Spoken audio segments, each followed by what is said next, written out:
Hello Realmers, I'm Deca Watan, also known as Watan-san. And I'm Firlo, also known as Firlo.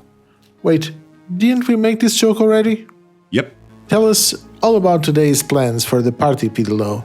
we are presenting the reworked Sprite Road, reworked Dead Water Dogs, the new class, and a brief look at notifications.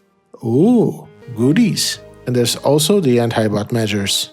Yeah, but we can't really talk about those. Well, we can say that they'll be put into place.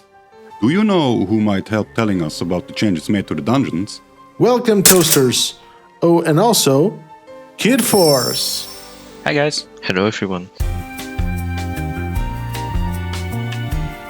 I've been the lead on the Sprite Road reconstruction, and am eager to finally share some details on this project. Sprites have always had an interesting and important place in game progression, since Dex is often the first step maxed, and Sprite Road is the most approachable Guidelines dungeon for a new or weak player. It's also been a very quick and easy to find dungeon, making the maxing process not too much of a chore, so maintaining that speed and not bloating the dungeon with time wastes has been a big priority. After all the improvements would be wasted if the dungeon's overall pace got worsened in the process. The first thing you should notice is the completely redone visuals in the same vein as the previous reworks.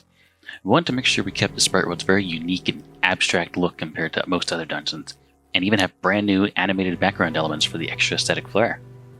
Dungeons should be a lot more interesting to navigate now too.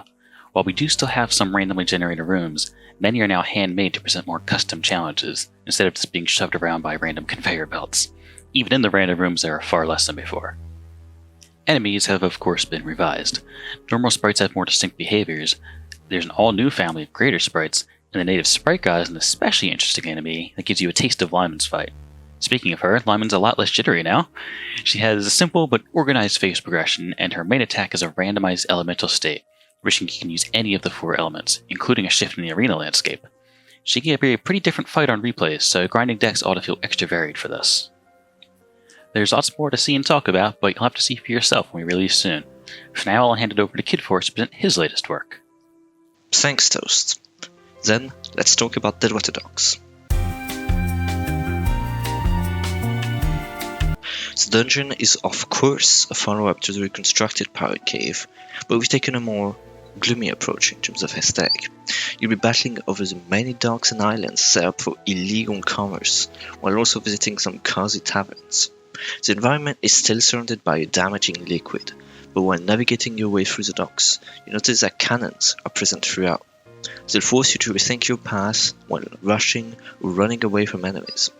With those additions, the layout should have a lot more variety and feel more alive than ever before. It's not a pirate dungeon without, well, pirates. We spent a lot of time reimagining the Deadwater crew into an actual pirate crew. This has led the dungeon to have about 20 unique enemies. They all have a different role in the crew. We have doctors, cooks, navigators, and many more. Another aspect that differs widely from the original is the appearance of the crew. Much of Bilgeware's subordinates are not just humans, but hybrids and animals. Some are a greater cause for concern than others, so learn the crew and be alert. We've also changed the treasure room. Instead of being behind a maze, more inconvenient than dangerous, it's now sitting on a skull-shaped island, protected by a few strong pirates. Defeat them, and the treasure's yours. Next, let's talk about John Bilgeware. First off, let me say that now exists on the same map as the rest of the dungeon. No need to invade his grotto. Second, the heroic observer has been retired. You no longer need a certain amount of DPS to reach the boss. Bilgeware is now waiting for you on the ship with more than enough firepower at the ready.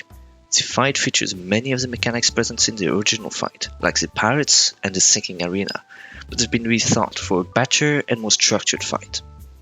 Newly added in is an enhanced version of the cannons from Dreadstump's ship that cover a majority of the arena and will force you to think carefully of your every move. Be sure to pay attention, as those will seriously hurt you. For the next part, I'll be inviting an expert on all sorts of crabs to assist me. Yone, the floor is all yours. Hey there. So, that water dogs now no longer drops from the Crystal Prisoner. Instead, similar to the recently reconstructed Crawling Depths and Woodland Labyrinth, it drops from a rare, brand new god, the Corsair Crab. The Corsair Crab will move around haphazardly in the mountains like a crab would. Watch out for his claws and don't get exposed by his wave attack or you'll suffer massive damage. And it's not the only crustacean involved with the docks.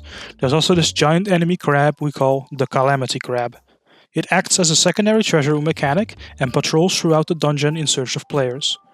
When we say patrol, we really mean it.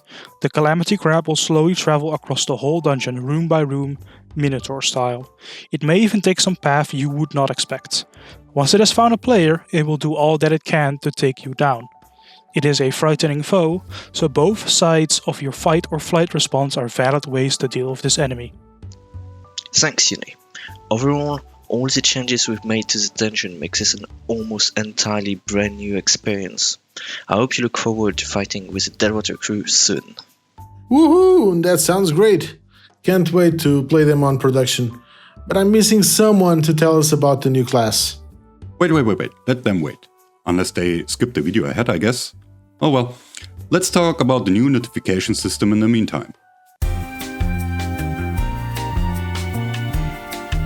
With the new notification system, we are moving information usually posted in a chat to a new area. First, to be more visible, and second, to keep the chat for chat-related messages.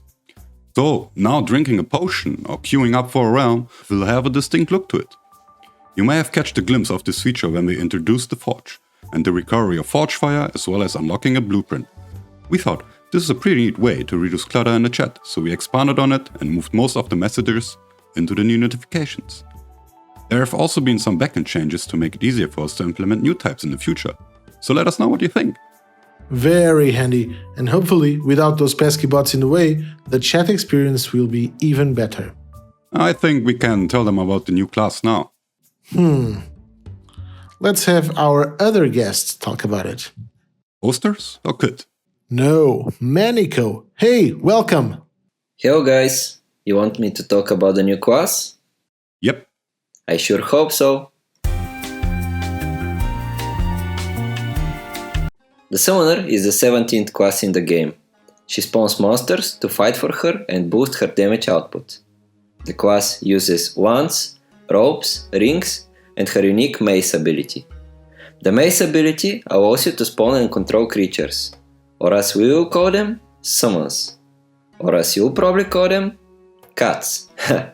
Let's go over the basics. You can have up to 3 summons at a time. You must click on a valid point on the map to spawn creatures. Summons will move in a few different ways depending on the specific abilities you are using. The most common one is moving to the point you click. It applies to all tiered gear and some of the UTs. What? You heard me right. We are using the mouse wheel or any button you are comfortable with to give commands to the summons. You can click to order them to move, or you can hold the button and they will move continuously.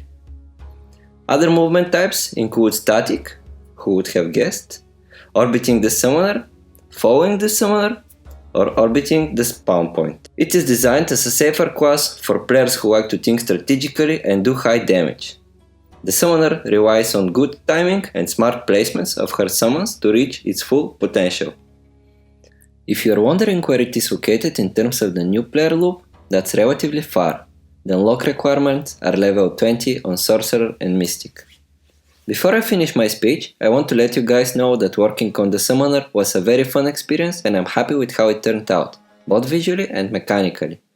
I got a lot of help from the whole team, which I'm very thankful for, and you'll be happy to hear that implementing the Summoner also opened a bunch of design possibilities for other classes that we would like to explore.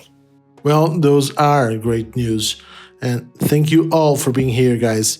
And to all of you watching, thank you for making Realm the game with the coolest community.